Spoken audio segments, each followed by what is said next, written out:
নমস্কার, সল্টলেক সুরের ধারার পক্ষ থেকে আমি সায়ন সেনগুপ্ত রবিস্কোপের এই ডিজিটাল রবীন্দ্রসঙ্গীত ক্লাসে সবাইকে স্বাগত জানাই। আজকে আমাদের একটা ছোট্ট আড্ডার ক্লাস, বেশি সময় নেই, একদম ছোট্ট সময়ের মধ্যে আমরা একটা আড্ডা দেব। আমাদের একটা পুরনো টপিক নিয়ে আমরা একটু আলোচনা করব, কারণ সেই টপিক নিয়ে ভীষণ বিতর্ক। টপিকটার নাম মিড। এই পাল্টাটা আমরা অলরেডি একবার ডেমনস্ট্রেট করেছি, একটা কার্ড দেওয়া রইল, প্লিজ দেখে নেবেন। সেখানে আমরা বিস্তারিত ব্যাপারটা নিয়ে বলেছি। এটাতে অনেকেরই অসুবিধা হচ্ছে, এটা খুব স্বাভাবিক একটা ব্যাপার, কারণ মিড এই জিনিসটা একটা বেশ অ্যাডভান্সড একটা টপিক। যতক্ষণ না স্বরগুলোর ধারণা সম্বন্ধে আমাদের মস্তিষ্কে একটা স্বচ্ছ ওভারভিউ হচ্ছে, ততক্ষণ এই মিড অলঙ্কারটা প্রয়োগ করা খুব কঠিন। যে কারণে পুরোনো দিনের ওস্তাদরা ভীষণ স্ট্যান্ড নোট রেওয়াজ করাতেন। আপনাকে যদি মিড ভালো করতে হয়, আপনাকে স্ট্যান্ড নোট ভালো করতে হবে। স্ট্যান্ড নোট ভালো না, কিন্তু মিড আছে, এটা হতে পারে না। আমরা যারা রবীন্দ্রসঙ্গীত চর্চা করি, আমাদের যে অলঙ্কারটা সব থেকে বেশি দরকার সেটি হচ্ছে এই মিড। যে কারণে আমি অলরেডি এটা নিয়ে আলোচনা করেছি, কারণ আমরা জানি রবীন্দ্রনাথের গান অত্যন্ত মিড প্রধান গান।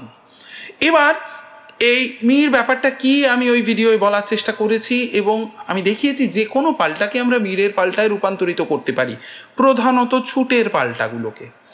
সেটা করতে গিয়ে অনেকেই অসুবিধার সম্মুখীন হচ্ছেন। এই অসুবিধার অন্যতম কারণ হচ্ছে আপনাদের স্ট্যান্ড নোটের দুর্বলতা। আবারও বলি, যতক্ষণ না স্ট্যান্ড নোট নিখুঁত হবে, মিড নিখুঁত হওয়া খুব মুশকিল। এবার এই স্ট্যান্ড নোটের দুর্বলতা কাটিয়ে ওঠার জন্য কি করা উচিত? স্ট্যান্ড নোট রেওয়াজ করা উচিত। আর আজকে আমি মিডের আরেকটা খুব সহজ পাল্টা আপনাদের ডেমনস্ট্রেট করি, চলুন।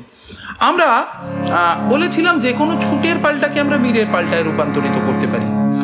আজকে আমরা সাপাটের সব থেকে সোজা জিনিসটা সা রে রে গা গা মা মা পা, এই যে রেওয়াজটা, এই যে পাল্টাটা, একে মিডে রূপান্তরিত করব। ওস্তাদরা বলেন যে সব সময় 2 স্বর বা 3 স্বরের মিড আগে গলায় বসাও, তবে বড় মিড আসবে। তাহলে মিডের পুরনো ফর্মুলাটা আমরা ফলো করি। আমরা সা স্বরটায় রে স্বরটা উচ্চারণ করব, করে রেতে যাব, তারপর রে স্বরে গা কথাটা উচ্চারণ করে গায়ে যাব, অ্যান্ড সো অন। চলুন দেখি ব্যাপারটা কি দাঁড়ায়। সা রে, ভেসে যাব, গড়িয়ে যাব, লাফ দিয়ে নয়, রে গা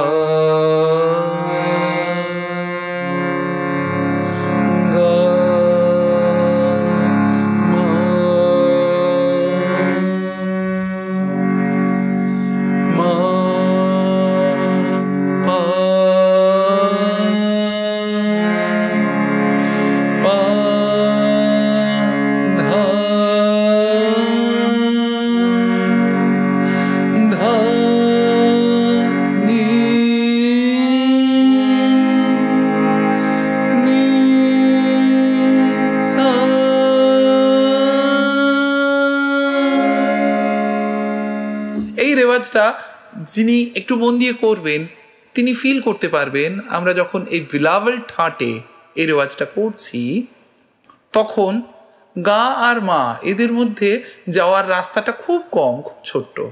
আবার নি আর সা এদের মধ্যেও যাওয়ার রাস্তাটা খুব ছোট্ট।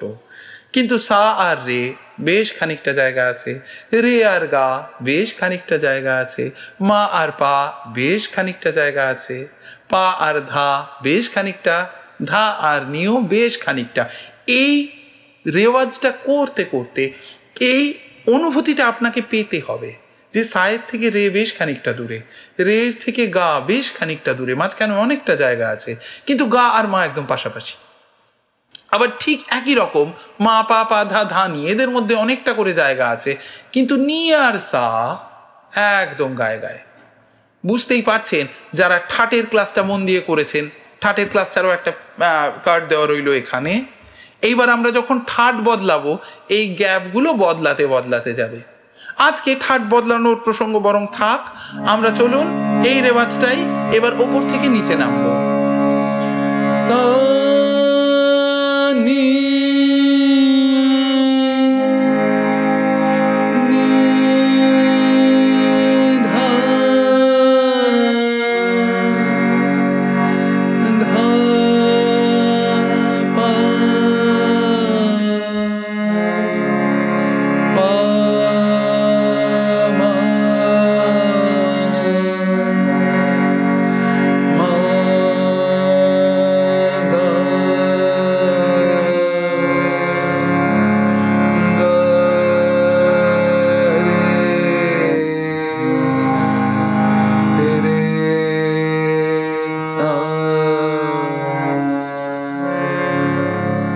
এবার মীরের দ্বিতীয় অ্যাপ্রোচ, যেখানে আমরা সা কথাটাকে টেনে নিয়ে রেতে যাব, রে কথাটাকে টেনে নিয়ে গাতে যাব।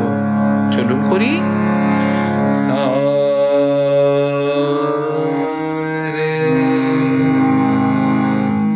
রে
মীরের এই রেওয়াজটা নিয়ে এত সমস্যা হওয়ার মূল কারণ, আগেও বলেছি, আমরা এখনো পর্যন্ত যা রেওয়াজ আলোচনা করেছি সেগুলো মূলত কান আর মাথা তৈরির রেওয়াজ, গলা তৈরির রেওয়াজ, আকারের রেওয়াজ। এ নিয়ে আমরা এখনো এই চ্যানেলে আলোচনা করিনি।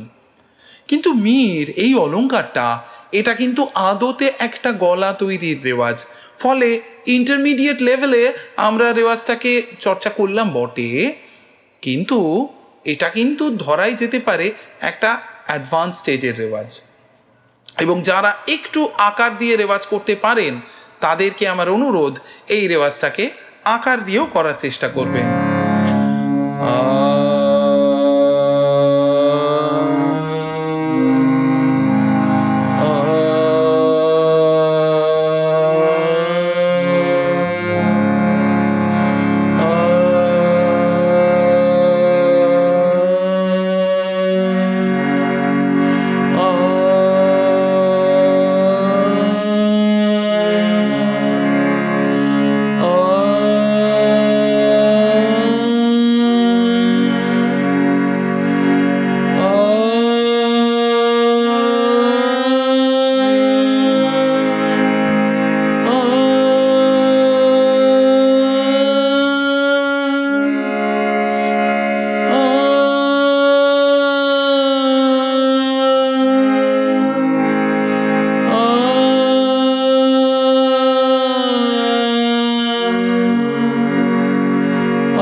আজকে সময় প্রায় শেষ, আবার আপনাদের সঙ্গে আড্ডা বন্ধ করে ক্লাস দিতে আরম্ভ করতে হবে।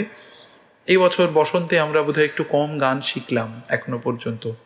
ঠিক আছে, আমার সাধ্যমতো চেষ্টা থাকবে এই বসন্তের সময় বসন্তের গানগুলো যত বেশি করে আপনাদের করিয়ে দেওয়া যায় ততই ভালো। এবং তার সঙ্গে আমার বিনীত অনুরোধ, গান যারা রবীন্দ্রনাথের গান ভালোবাসেন তারা তো গান করবেনই, কিন্তু এই রেওয়াজগুলোয় না আমরা বড় অবহেলা করি। সুতরাং সারাদিনে গান গাইবার পাশাপাশি একটুখানি সময়, সামান্য একটু সময় আমরা যেন আলাদা করে রাখি এই রেওয়াজের জন্য। কারণ আমার গলা যতক্ষণ না আমার মস্তিষ্কের কথা শুনবে, আমি কিন্তু গানের ভাবের দিকে, গানের মেজাজের দিকে মন দিতে পারবো না। গান গাওয়ার সময় আমার চিন্তা যদি থাকে ওই স্বরটা আমার লাগবে কি না, এই মিটটা আমি ঠিকঠাকভাবে দিতে পারবো কি না, ওই একমাত্রায় 3টে স্বর আমি ঠিকঠাক লাগাতে পারবো কি না, তাহলে কিছুতেই গানের ভাবে আমার মন যাবে না। আমি যতই চোখ বুজে হাত পা নেড়ে গান গাওয়ার চেষ্টা করি না কেন, সেটা ভাবের অভিনয় হবে, ভাব নয়। আজকের জন্য তাহলে এটুকুই রইল। সবাই ভালো থাকবেন, সাবধানে থাকবেন, সুস্থ থাকবেন। ধন্যবাদ।